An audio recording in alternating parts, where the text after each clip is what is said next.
My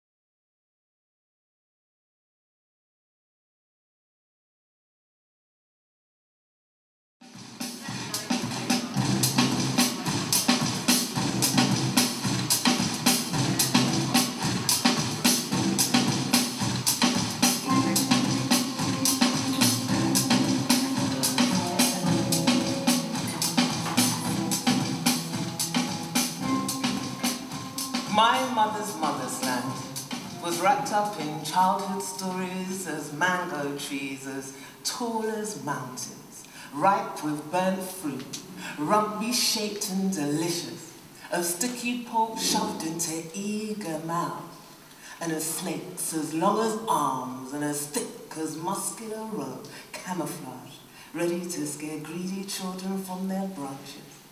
My mother's land lived in the middle of the spice box, right inside dark nutmeg marbles and strips of bark, which smelled not of tree, but of cinnamon, in the hotness of jerk seasoning, which was the mini catalyst for fireworks on the tips of tingling tongues, and of the long cool glasses of sarsaparilla thirstily gulped.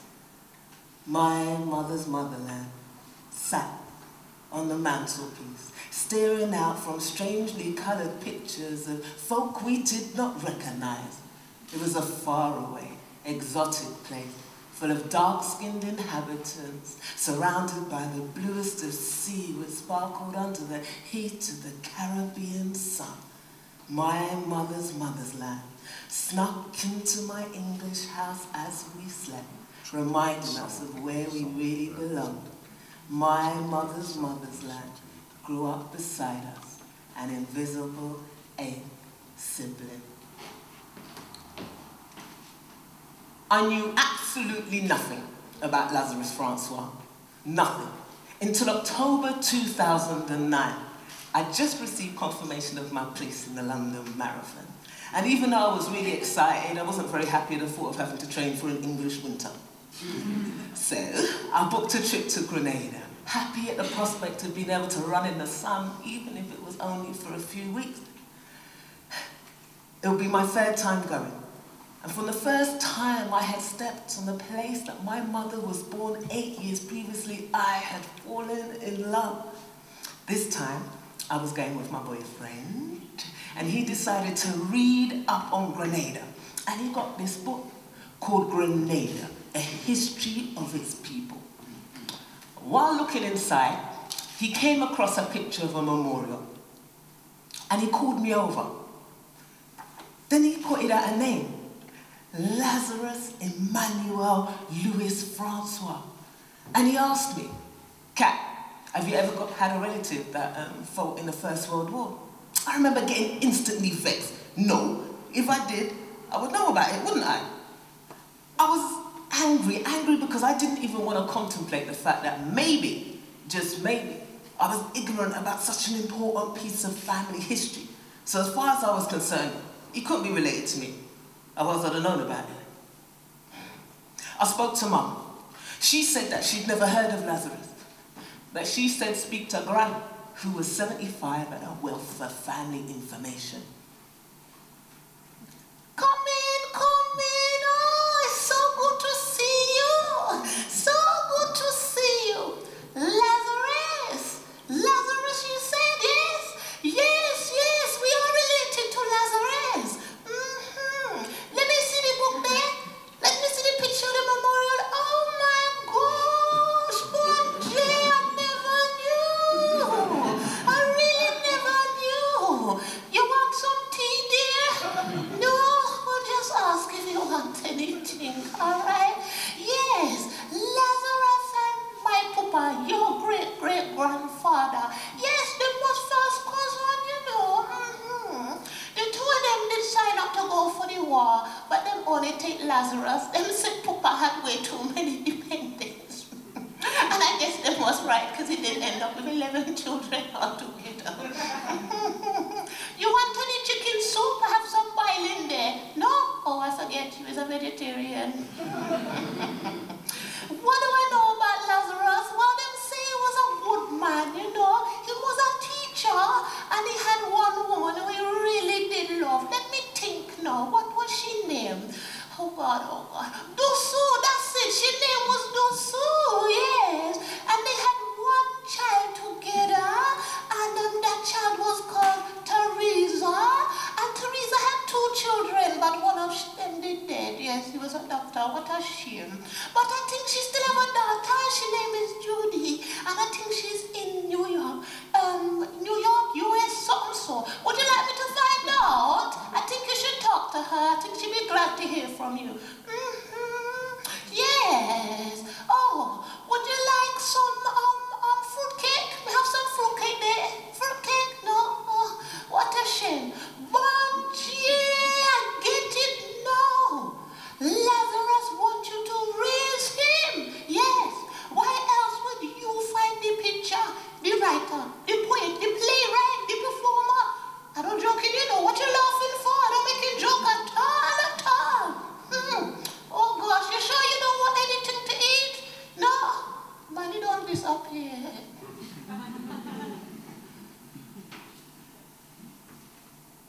So it was true. I was related to Lazarus Francois.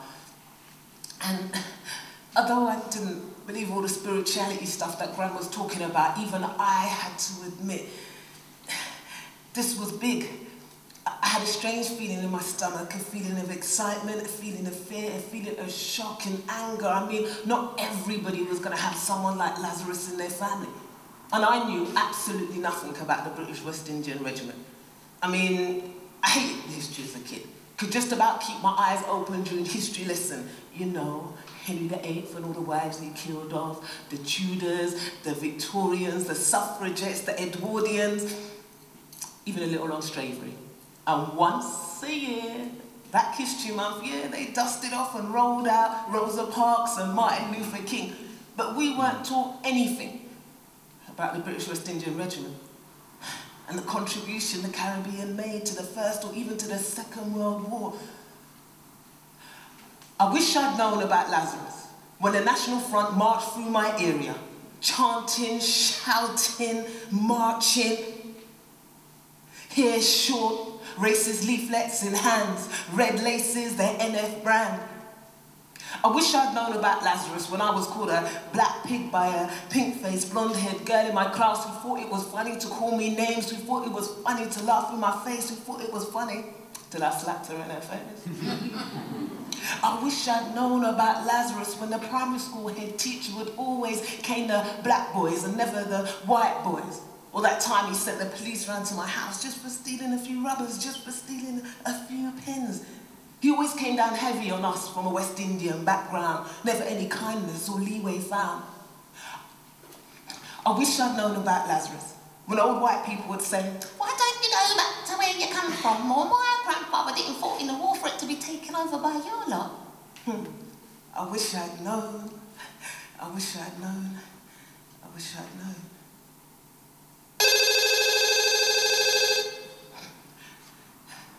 The very next day, Judy called. Judy, Lazarus's granddaughter.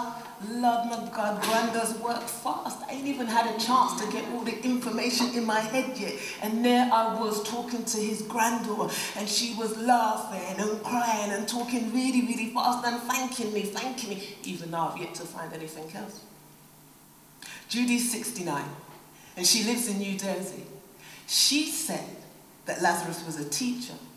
She said that her mother, Teresa, was only 3 years old when he left. She said that Lazarus gave her grandmother a will which she kept underneath her pillow. She said Dusu's father was a jealous man who refused to let them get married.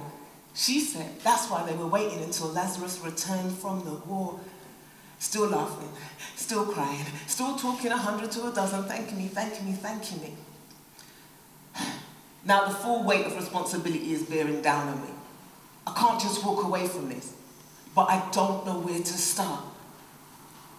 Luckily, my boyfriend, who's English, had already researched the uncle of his who died in the song. So he led the way. First stop,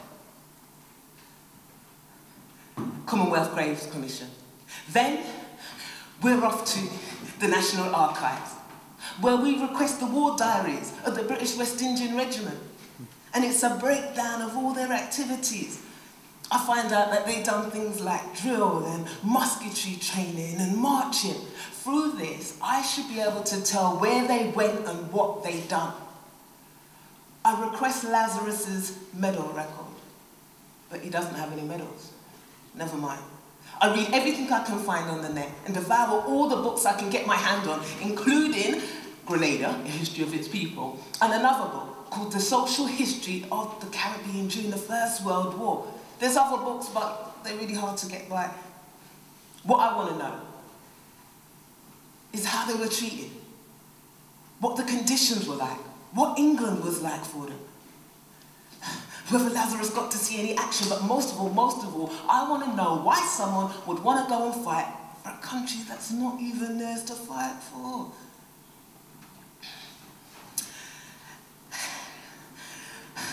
Papa J. Lazarus, you're leaving me? You're going off to fight in some stupid war? Don't do so me. My papa was right. You're no good, Lazarus. You're no good. Don't touch me, Lazarus. Don't touch me. That's why we got in this trouble in the first place. Look how you're leaving me. Look how you're leaving your daughter. Why does it have to be you, Lazarus? Why do you have to be the one? Listen, my auntie said that we can stay in our house until we have enough money to buy our own.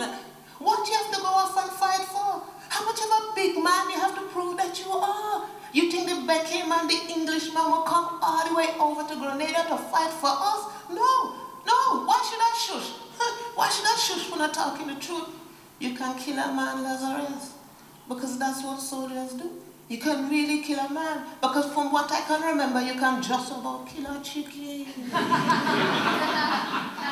You know what, Lazarus? I'm sick and tired of the begging and the bawling. If you want to go, go. But don't think I'm sitting here waiting for your no good backside to return. I don't waiting at all.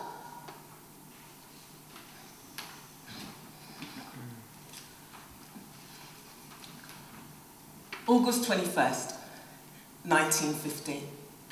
The first contingent of soldiers leave Grenada on the SS Vidala. The ship stops off at St. Vincent, where 50 other soldiers board, bring the contingent to 200 altogether. They say goodbye to Caribbean soil. They say goodbye to friend, family, and foe. They say goodbye to burnt mangoes, ripe and moist from the sun so warm.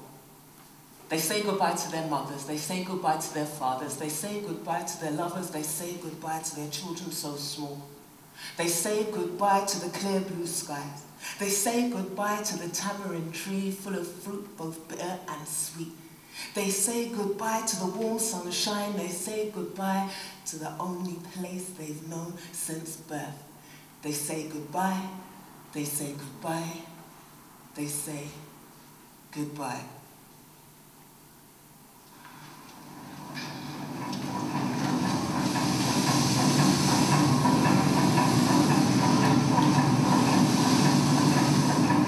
Private Lazarus Louis Francois, serial number 842.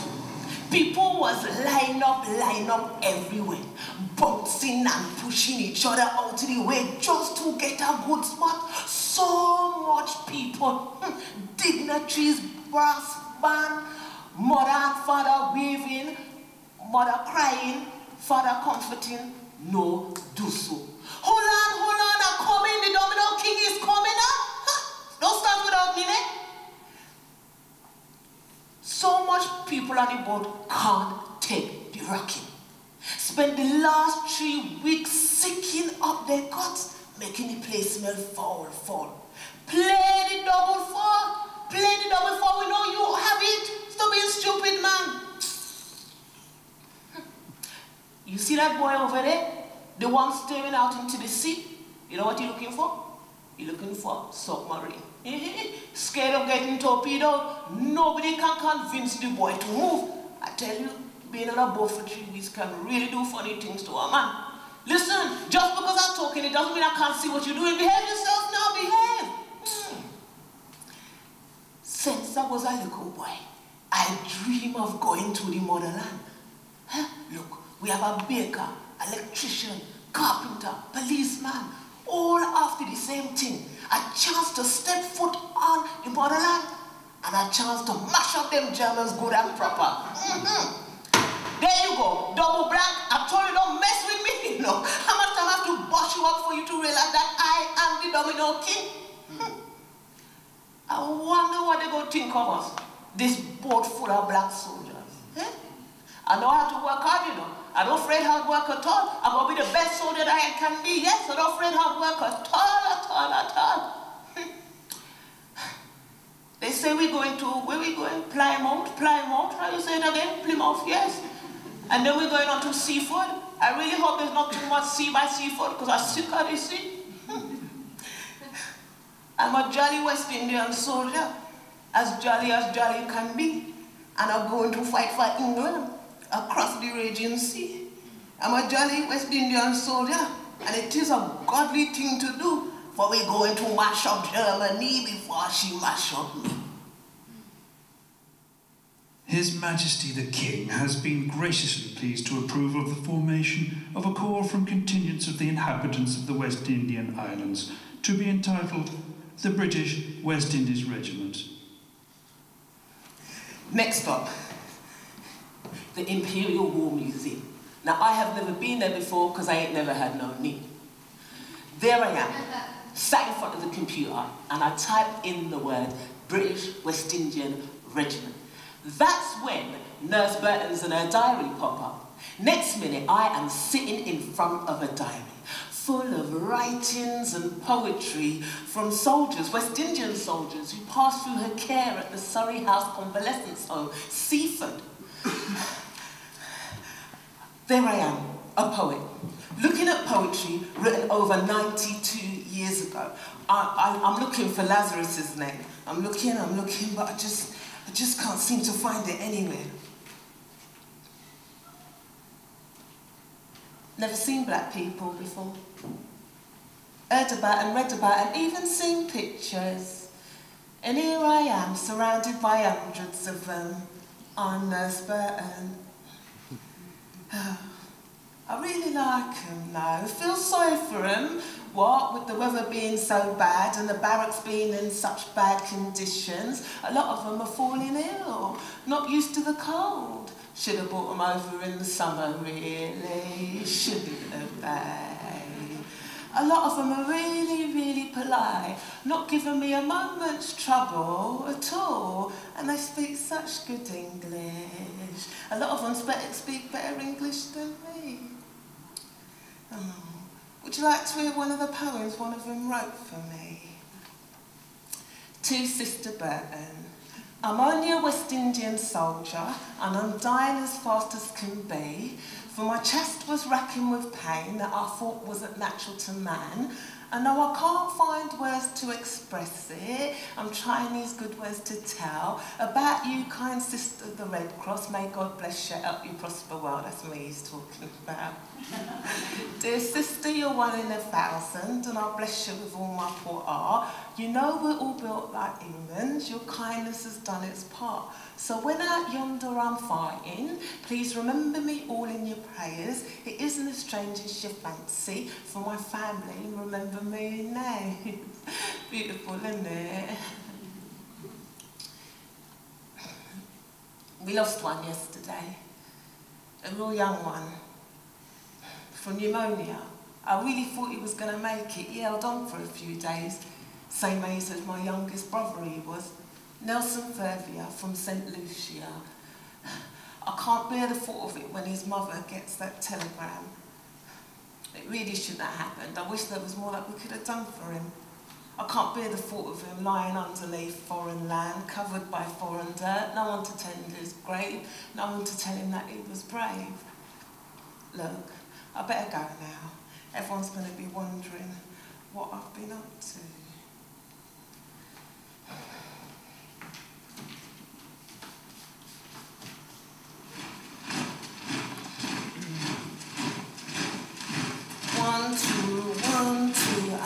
felt cold like this, like this. I never felt cold like this. 1, 2, 1, 2. I never felt cold like this, like this. I never felt cold like this. 1, 2, 1, 2. These boots are too tight, too tight, too tight. These boots are too tight, too tight. 1, 2, 1, 2. The locals are weaving, smiling, weaving. The locals are weaving, smiling, weaving. 1, 2, 1, 2. We yet to receive any pay. We yet to receive any pay. 1, 2, 1, 2. We're doing this for king and country. We're doing this for king and country. 1, 2, 1, 2. I missed her so bad, you know. A warm smile, a sweet embrace. I should have put a ring on her finger before I left her. Tell her how much I love her. I'm a jolly West Indian soldier, as jolly can be.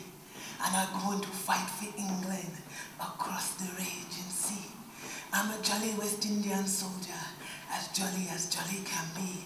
But I cold, from my eyes to my ears to my nose. I cold, right down to my frostbitten toes. As soon as I get to Grenada, I head off to the tiny village of River Sally in St. Patrick's, which is Lazarus's birthplace. And one of the first things I do is I go for a run. Morning. Morning. This is the land where my slave ancestors resided. This is the land where my family have lived for generations. This is the land where Lazarus once walked, talked, and breathed. Morning, morning. Ooh, the locals, they look at me as if I'm crazy. They soon get used to me, and I get used to them. Morning, morning. Everything moves slowly around here. I mean slowly. I'm the fastest thing around, and I can assure you, I'm really not moving very fast. Morning, morning. This is as rural as it gets.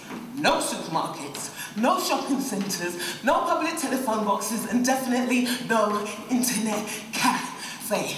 Morning, morning. I'm sure that Lazarus will find it much, much different from the River Sally that he left behind. I speak to family, and I speak to anyone else I think of that might know anything about Lazarus. And although few people remember his name, they don't really know much about him. And those that do, I'm told, are either dead or suffering from dementia. So I decided to look for his birth certificate. I'm told to go to a little town called Satir. There's a Catholic church there, and I'm told that Lazarus' birth might well have been registered there.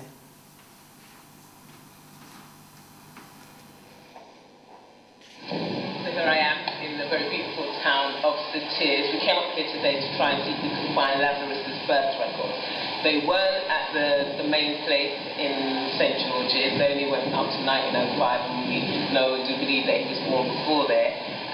Went into the Catholic church, because that's where they registered the birth. Before that, inside the church, spoke to a lovely lady called Victoria, Vickers for short, and she helped us out. She looked in a whole array of little little notes, little postcards which had dates and births, but unfortunately Lazarus wasn't there. But then she took out this absolutely massive brown ledger, handwritten. Some bits were smudged and the water fallen on them, but there were names in there and birthdays of people that had been registered baptized.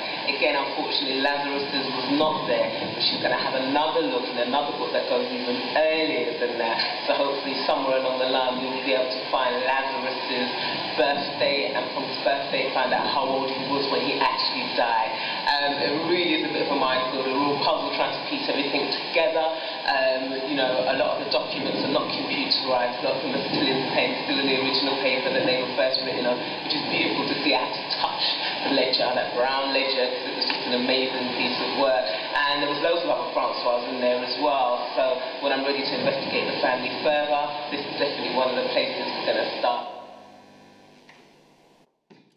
The next day, I decide to go to the museum. Now, I've been travelling around Grenada on these tiny little minivans, they're equivalent of our buses, but the big difference is there's no four-wheel drive, no power steering, and everyone's tucked in very tightly. Boxes, children, shopping, absolutely everything. Now, I don't like taking the bus over the hills for two reasons. One, I'm scared of heights, and the second reason, they drive a little bit too fast for me out there. But this morning, the only bus going to St. George's is the one that goes over the mountain route. So I decided to brave it. The bus is already full, so I have to squeeze myself in. Excuse me. Sorry. Excuse me. Sorry. I take my seat, close my eyes, hoping to sleep the hour-long journey away. But as soon as the engine starts, I realize I have made a big, fat mistake.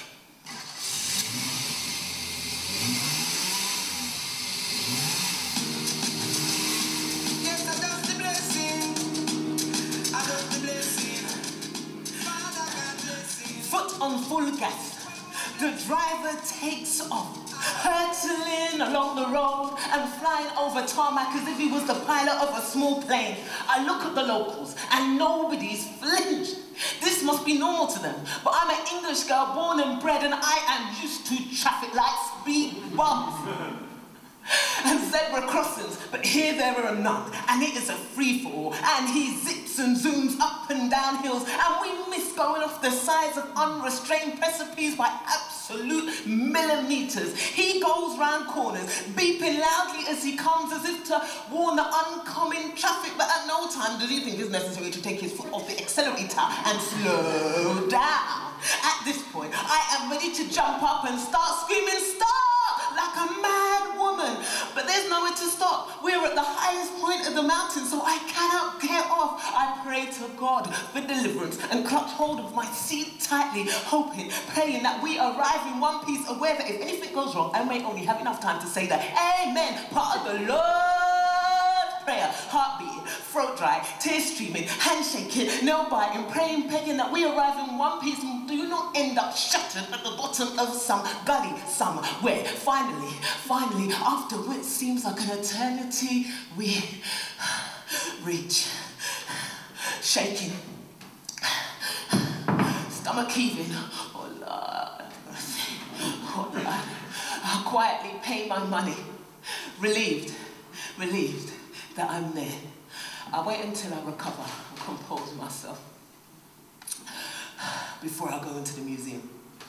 Artifacts and information on the Arawaks, artifacts and information on the Caribs. Look, there's Josephine Bonaparte's marble bath. Oh, they've got displays and information on the volcanoes and the hurricanes. I'll go upstairs. Modern art, there. Oh, Maurice Bishop, the Revolution, and the American invasion. Where's the stuff on the First World War? I must have missed it. Hello, do you have any information on the First World War? No, says a female member of staff. What you mean no? Didn't you know that I just went through a near-death experience just to get to this museum, and she's telling me that she ain't got what I need? Come on now, come on, this isn't a museum because museums have things in them. Where are the uniforms? Where are the photographs? Where are the telegrams? Where are the letters? Anything at all. Why are you interested? She says. So I tell her, and that seems to spark her interest, and the rest of the staff start listening, eavesdropping. You might have been better finding out the information in England, where you're from, rather than over here. But I think she felt sorry for me, because she took out a book entitled The Grenadian Handbook 1945. And inside that handbook was a list of names of soldiers who fought for Britain during the First World War, and there was Lazarus's name, and we all got really excited. Then she seemed to relax, and she started to pull out pictures of the soldiers when they were training in Grenada, and pictures of the days when the soldiers left to go off and fight in England. She promises me to get in touch if she finds anything.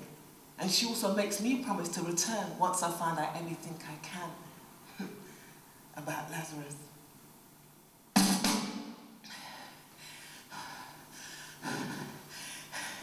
He said I was a black bastard and a nigger. He said that a black man could never be an Englishman, even if he was born and bred on English land. He said that I was stupid, no better than a monkey. How did it come to this? He started making monkey noises so everybody could hear and everybody could see. He questioned my loyalty, my intelligence, and my integrity. How did it come to this? He said that I could never be a soldier. I was too much of a savage. I was only good to pull and push and clean and scrub the white man's latrine. He said that I should shut up and never be seen. He said that us West Indian boys had way too much pride. He said I needed taking down a peg or two, cutting down to size. So I hit him, and I hit him until blood was streaming down his face. And I hit him, and I hit him until he stopped insulting my race. And I hit him, and I hit him until he stopped spewing his ugly, hurtful lies. And I hit him, and I hit him, and I hit him, ignoring his pain-filled cries. I'm a jolly West Indian soldier, as jolly can be, and I'm going to fight for England across the region sea.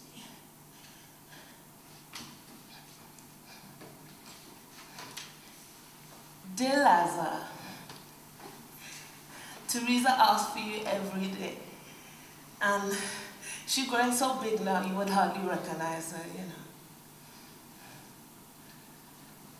I regret not saying goodbye to him, you know. I regret not kissing him on his thick lips and looking him in his eye. I regret being so hasty and sending him on his way. I regret being so full of anger on that fateful day.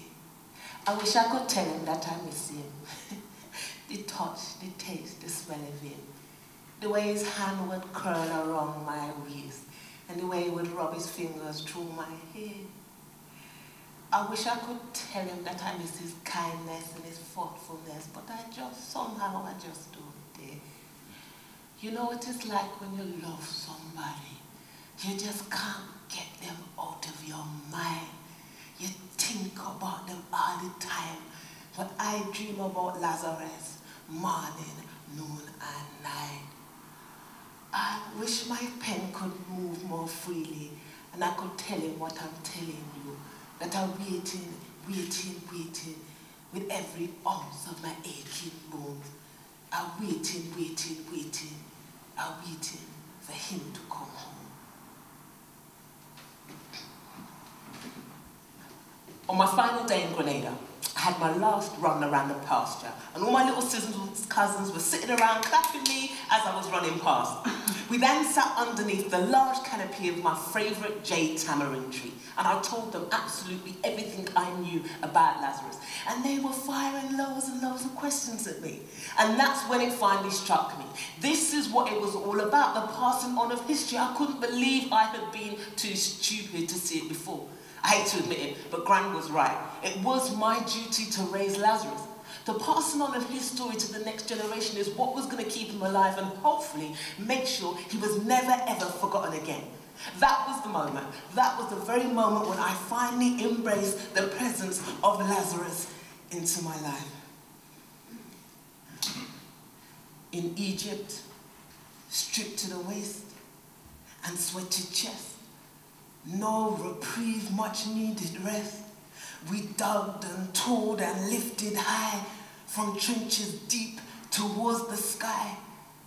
Non-fighting troops, and yet we died from sickness and from illness.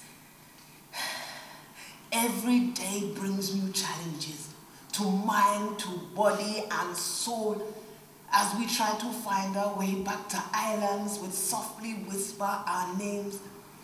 A black man's lament, a black soldier's lament is what I cry for days lost. No more blue sea to soothe tired feet, no friendly face to recognize. Just pale skin and harsh words spoken, just pale skin and a strong spirit broken. Oh God, no, Bonje, Lazarus.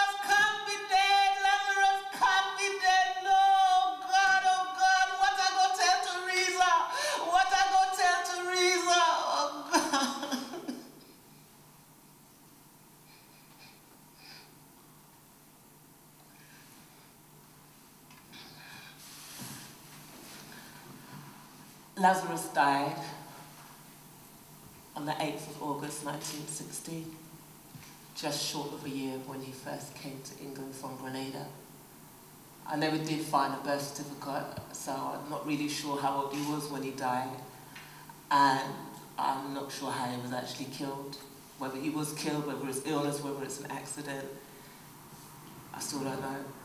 But at least the family know where he is, especially his granddaughter, and we have a grave to pay our respects.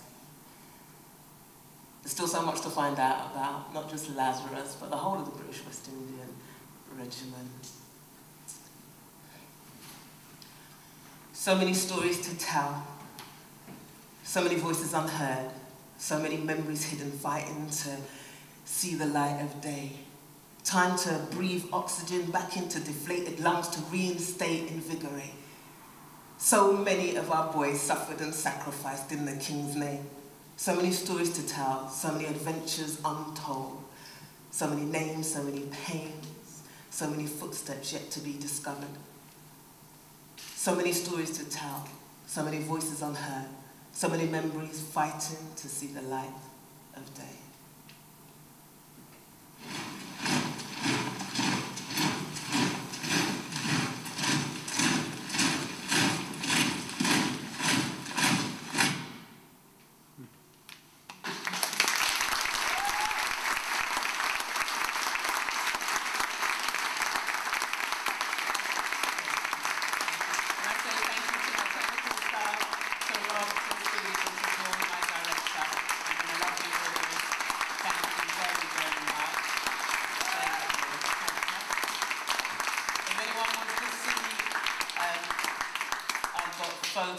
Photos of, you know, the soldiers during the First World War. This is all the stuff that I've actually collected along the way with the research.